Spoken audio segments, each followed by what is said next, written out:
चलो जी देखो भाई, हाई ट्रिग्नोमेट्री का स्टार्ट कर रहे हैं, पहला पार्ट अपलोड है, समझ में आ गया।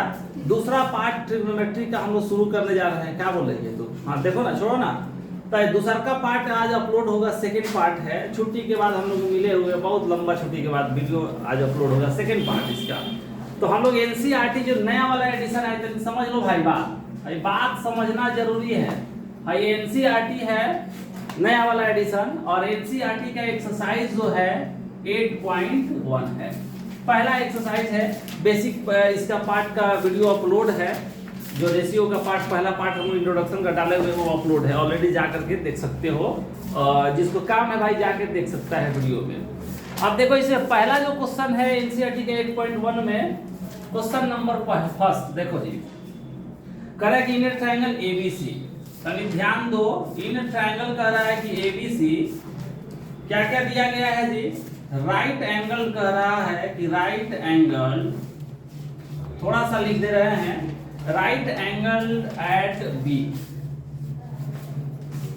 और दिया गया है कि ए बी इक्वल टू दे दिया है 24 सेंटीमीटर। क्वेश्चन में दिया गया है बीसी का वैल्यू दे दिया है, बीसी इक्वल टू 7 सेंटीमीटर। करें कि डिटरमाइन, निकालना है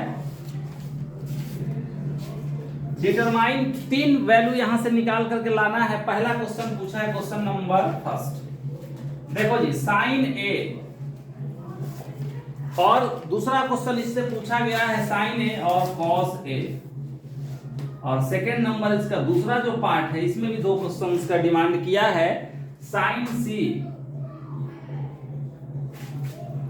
सी, और पूछ रहा है सेकंड वाला क्वेश्चन कॉस सी। बात समझ लो, यही क्वेश्चन में इतना गिवन है और हम लोग को निकाल के लाना है। ये दिया गया कि ट्रायंगल एबीसी है जिसमें राइट एंगल है, जो राइट एंगल है एट बी पर, क्वेश्चन में मेंशन कर दिया है, हमको सी पर नहीं बनाना है, कहां बनाना है, बी पर, उस पर 90 डिग्री दिखाना है। जिसमें ए बी का वैल्यू दिया है 24 सेंटीमीटर, बीसी का लेंथ दे दिया है कितना जी, 7 सेंटीमीटर, और कह रहा है कि साइन ए निकालो, कॉस ए निकालो, साइन सी निकालो और कॉस सी निकालो। पहले क्वेश्चंस को लिख लो, उसके बाद में इसका हम सॉल्यूशन बता रहे हैं। पहले लिखो इसको फटाफट, वैसे बुक में सबके पास अवेलेबल है, लिखो इसको जल्दी से, नोट करो। देखो भाई, ये क्वेश्चन को थोड़ा सा हम अब कर रहे हैं इरेज, क्योंकि हमको बनाना है फिगर, थोड़ा सा ड्रॉ करेंगे, कैसे निकालेंगे यही क्वेश्चन में निकालना है। बात समझ में आ गई? अब देखो हम इसको किए थोड़ा सा इरेज कर दिए क्वेश्चन, इसका पहले फिगर ड्रॉ करके फिर हम लोग समझेंगे कैसे इसका वैल्यू फाइंड किया जाएगा। और देखो जी सॉल्यूशन है क्वेश्चन नंबर 1 का, सॉल्यूशन हम लोग निकालने चले। अब ठीक है, सॉल्यूशन निकालने चले। अब देखो दे दिया गया है कि एक ट्रायंगल दिया है, तो सबसे पहले एक ट्रायंगल हम छोटा सा यहाँ पे ट्रायंगल बना दे रहे हैं। ये बात सबको देखो, हाई है ए, इसको मान लिए बी, हाई कौन सा पॉइंट है, सी है, तो ए बी सी को ट्रायंगल बना लिया, राइट एंगल ट्रायंगल। पहले ही बताए थे कि राइट एंगल ट्रायंगल पे ही खेल है सब कुछ, ट्रिग्नोमेट्री पढ़ना है तो राइट एंगल और क्वाड्रेंट पे खेल है। अब देखो ये ट्रायंगल एबीसी दे दिए, बना दिए, जहां पे बी पर कह रहा है कि राइट एंगल है, तो हम ऐसे एक रेक्टेंगुलर बॉक्स ड्रॉ कर दिए, राइट एंगल हो गया। जिसमें दिया गया है कि एबी का लेंथ कितना है, 24 सेंटीमीटर है, तो एबी कहां है जी, है देखो है 24 सेंटीमीटर, मास्टर लिख दिया यहाँ पे 24 सेंटीमीटर लिख दिया है। और क्या दिया है, बीसी का लेंथ दिया है 7 सेंटीमीटर। एकदम आसान है, पूरा ट्रिग्नोमेट्री आसान है, 10th क्लास में तो कुछ है ये नहीं है। हम बार बार कर रहे हैं कि 10th का एनसीईआरटी समझो कि एकदम बेसिक है, ट्रिग्नोमेट्री का बेसिक है। अगर ये नहीं समझ में आया तो पढ़ाई लिखाई छोड़ने में भलाई है। बीसी का वैल्यू क्या सेंटीमीटर है जी, 7 सेंटीमीटर है। तो सबसे पहला चीज है कि हमसे 2 वैल्यू पूछा है, तभी देखो पहला क्वेश्चन पूछा है कि साइन ए निकाल के बता दो, और इसी में पूछा है कॉस ए। अच्छा एक बात बताओ जी, हम रेशियो में पढ़े हैं कि साइन कॉस कैसे निकालेंगे। तो साइन जब भी ऐसा क्वेश्चन दे तो इसके 2 राइट एंगल ट्रायंगल जो दिया गया, इसके 2 साइड का लेंथ पता है, तीसरा साइड पहले निकाल लो। कभी भी ऐसा क्वेश्चन एग्जाम में आता है, तीसरा का साइड पहले निकालो, उसके बाद जो साइन ए पूछे, कॉस ए पूछे, सेक ए कोई पूछे, हम लोग निकालने के लिए रेडी हो जाएंगे। जब तक तीसरा क्योंकि इसका जरूरत आएगा, तो पहले थर्ड साइड को निकाल लिया जाए। क्या निकाल लिया जाए, थर्ड साइड को। थर्ड साइड कैसे निकालेंगे, क्योंकि ए बी दे दिया है और बी सी दिया गया है, तो हमसे कह रहा है कि ए सी निकाल के बता। तो पहले ए सी निकाल लो, ए सी निकालेगा मास्टर। अब तुमको पता है कि भाई राइट एंगल ट्रायंगल है, तो वहां पे कौन सा थ्योरम, जब दो साइड का वैल्यू दिया गया तो तीसरा का साइड निकालना है तो पाइथागोरस थ्योरम का यूज करते हैं हम। पाइथागोरस थ्योरम क्या कहता है कि जो सबसे बड़ा साइड है उसका अगर स्क्वायर करेंगे तो टू स्मॉलेस्ट साइड के स्क्वायर के सम के इक्वल आएगा। हाई लॉन्गेस्ट साइड है एसी, यहाँ पे क्या हाइपोटेनस है।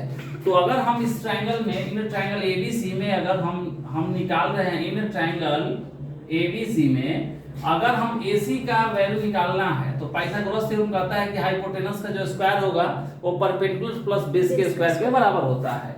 तो AC क्या है, पर हाइपोटेनस है, तो AC स्क्वायर इक्वल टू क्या लिख सकता है मास्टर जी, AB स्क्वायर और प्लस में क्या लिख सकते हैं BC स्क्वायर। किसके बेस पर, मेरे अकॉर्डिंग ना, पाइथागोरस थ्योरम कहता है। समझ रही हो, ये राइट एंगल ट्रायंगल है, पाइथागोरस थ्योरम काम करेगा। अब देखो यहां से हम निकालेंगे AC square equal to AB का वैल्यू कितना दिया है जी 24 सेंटीमीटर, बोलो यस या नो, इसका स्क्वायर कर दिया मास्टर। BC का लेंथ कितना दिया है 7 सेंटीमीटर का स्क्वायर, इसको स्क्वायर कर दिए हम। तो हाई जब यहां से निकाला मास्टर तो AB का वैल्यू की देखो, ये AB का 24 का अगर स्क्वायर करेंगे तो याद रखना है 576 होता है 576, कितना होता है 24 का स्क्वायर, याद रखोगे आसान रहेगा तो मल्टीप्लाई करो। तो हम लिखेंगे 576 सेंटीमीटर स्क्वायर और प्लस 7 का स्क्वायर करेंगे तो 49 सेंटी, तो बच्चों बता देगा। हाई देखो जी, हाई AC स्क्वायर 576 में 25 49 को जोड़े 625 आया, बहुत बढ़िया। हाई देखो जी, हाई 625 सेंटीमीटर स्क्वायर। हाई इधर से हमको AC का वैल्यू निकालना है, लाया क्या है AC स्क्वायर है, ये स्क्वायर हटेगा तो रूट जाएगा ना, या स्क्वायरिंग बोलो यस या नो। तो देखो जी, हाई AC का वैल्यू जब निकाले तो अंडर रूट में कितना हो जाएगा जी, हाई 625 सेंटीमीटर स्क्वायर, तो AC का वैल्यू निकल के 625 का स्क्वायर रूट कितना होता है 25 सेंटीमीटर। बात समझ में आ गया।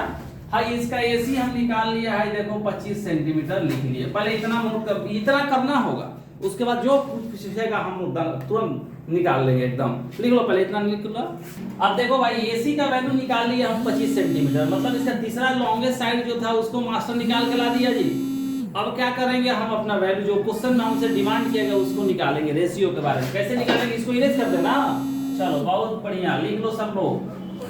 लिख रही है तुम कि नहीं लिख रही है लड़की, छोड़ो ना। देखो भाई अब क्या करेंगे हम लोग कि यहाँ से निकालेंगे, हमसे पहला क्वेश्चन जो पूछा है, अब हम अपने क्वेश्चन पे चलेंगे। फर्स्ट क्वेश्चन में क्या पूछा है, तो साइन A और एक दूसरा वैल्यू पूछा है cos A के बारे में।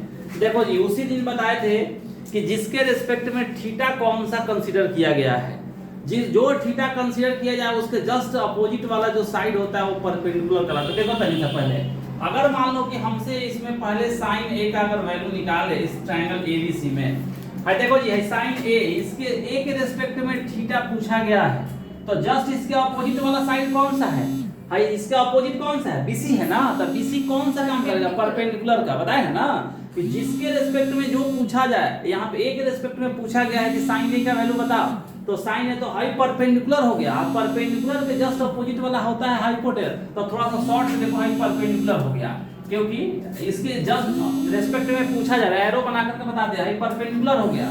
परपेंडिकुलर के जस्ट अपोजिट वाला कौन सा होता है हाइपोटेनस, जो एगो बच गया वो क्या हो गया बेस, अरे बोलो हाँ, तो हाई हो गया H, ये कौन सा हो जाएगा बेस हो गया। थोड़ा सा साइड में लिख दे रहे हैं समझाने के लिए।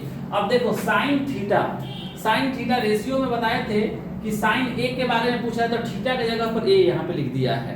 तो अगर इसके बारे में पूछा जा रहा है कि साइन A का वैल्यू बताओ ट्रायंगल ABC में, तो हमको पता है भाई कि परपेंडिकुलर बाई में हाइपोटेनस होता है, रेशियो में बताए हैं कि साइन थीटा का फॉर्मूला क्या होता है परपेंडिकुलर बाई क्या होगा हाइपोटेनस। तो इस ट्रायंगल में अगर हम निकाले तो साइन A के रिस्पेक्ट में देखो परपेंडिकुलर कौन सा है 7 सेंटीमीटर, बोलिए नहीं रहा सब, डिवाइडेड बाई में हाइपोटेनस यहाँ पे कौन सा निकल के आया है 25,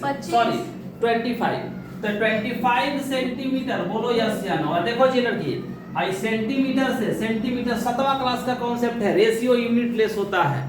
रेशियो का जब भी वैल्यू फाइंड करेंगे कहीं भी लाइफ में तो उसका कोई यूनिट नहीं होता है, कोई यूनिट नहीं होता। लिखने का मतलब कि सेंटीमीटर किलो, क्यों, क्योंकि जब भी सेम यूनिट में हम बदलते हैं और जब यूनिट से डिवाइड में रहता है रेशियो तो कैंसिल हो जाता है। देखो सेंटीमीटर व सेंटीमीटर व कैंसिल कर दिए तो कितना आ गया भाई, साइन A का अगर वैल्यू मास्टर निकाले तो 7 बटा में कितना आ गया 25, यही है साइन ए। बहुत खूबसूरती से लिख लेंगे। अब देखो भाई, अब दूसरा का वैल्यू ये, अब हम लिखेंगे दूसरा वैल्यू क्या लिखेंगे हम यहाँ पे, हमसे कह रहा है कि cos a, लगे हाथ इसको फाइंड कर लीजिए। पहले देखो ना, cos a, तो a के एंगल तो यही ना लिया गया है, तो a के रेस्पेक्ट में हाई परपेंडिकुलर, ये वाला हाइपोटेनस, हाई कौन सा हो जाएगा, बेस। तो cos थीटा का फॉर्मूला क्या होता है भाई, बेस बाई क्या होता है, हाई। एकदम आसान है, बच्चों समझ जाएगा। तुम लोग तो थोड़ा सा उम्र हो ही गया है, मान लो 10वां क्लास में पहुंचा, तो बच्चा सब थोड़ा सा बड़ा आदमी हो गया ना जी। अब देखो जी, cos a के बारे में पूछ रहा है, तो cos a जो होता है ये होता है बेस बाई में हाइपोटेनस, हाई बेस देखो, हाई परपेंडिकुलर, ये हाइपोटेनस, हाई क्या हो गया, बेस। तो बेस इसमें कितना है 24 सेंटीमीटर, बटा में हाइपोटेनस तो 25 न रहेगा जी। आई देखो फिर यूनिटवा से यूनिट कैंसिल कर दिए, तो cos a का फॉर्मूला की वैल्यू कितना आ गया, 24 बटा में 25। इसको नोट कर लो, फिर दूसरा वैल्यू फाइंड कर रहे हैं। दूसरा लिख लो पहले इसको। देखो जी, ये cos sin a और cos a के रिस्पेक्ट में जो हमसे वैल्यू पूछ रहा था, इसको फाइंड कर। सब लोग नोट कर लिया? अरे नोट की कि नहीं की? हाँ लिखो जल्दी से इसको। अब देखो हमसे दूसरा इसमें क्वेश्चन पूछा गया है, सब कुछ सेम है, बस एंगल बदल रहा है। तो जब एंगल बदलेगा तो वैल्यू भी, रेशियो भी बदल जाएगा। देखो कैसे बदलेगा भाई। अब दूसरा क्वेश्चन हमसे पूछा गया है कौन सा, तो इसमें सेकंड वाला जो पार्ट है 1 का, क्वेश्चन नंबर 1 का सेकंड पार्ट क्या पूछा है, तो साइन सी और पूछ रहा है cos सी। कैसे निकालेंगे, इसी पे हम लोग कैलकुलेट, थोड़ा सा इसको हम कर दिए इरेज। अब देखो जी, कह रहा है कि cos c और sin c के रिस्पेक्ट में पूछ रहा है। देखो आपकी बार थीटा कौन सा लिया है, a की c लिया है, c लिया है ना। तो जब c लिया तो हम बताए थे, देखो अब इसके रिस्पेक्ट में पूछ रहा है, तो जिसको लिया जाए उसके जस्ट अपोजिट वाला कौन सा हो जाएगा, परपेंडिकुलर। तो अब की बार कौन सा परपेंडिकुलर हो गया, ये भी हो गया। ये हाइपोटेनस तो फिक्स है, ये क्या हो जाएगा, बेस हो जाएगा। बोलो यस या नो। तो BC बेस का काम करेगा। अब sin c हमको पता है कि परपेंडिकुलर में क्या होता है जी, हाइपोटेनस होता है ना जी। तो हम निकालेंगे यहाँ से sin c इक्वल्स टू होता है p बाई में h। परपेंडिकुलर इसमें कितना दिया गया है, 24 सेंटीमीटर। हाइपोटेनस कितना है भाई, तो 25 सेंटीमीटर है, कट गया जी। तो sin c, अगर sin c के बारे में बात किया जाए तो है 24 बटा में 25। बहुत एकदम आसान है, ठीक है। दूसरा वैल्यू यहीं पे निकाल लेते हैं। हमसे पूछा जा रहा है कि cos c बता, तो cos c क्या होता है भाई, बेस बाई में हाइपोटेनस है। बेस इसमें है कौन है, जब परपेंडिकुलर तो बेस कौन सा होगा, 7 ना हुआ। तो हाई हो गया 7 सेंटीमीटर, और हाइपोटेनस कितना हो जाएगा, हाई 25 सेंटीमीटर। सेंटीमीटर से सेंटीमीटर खत्म।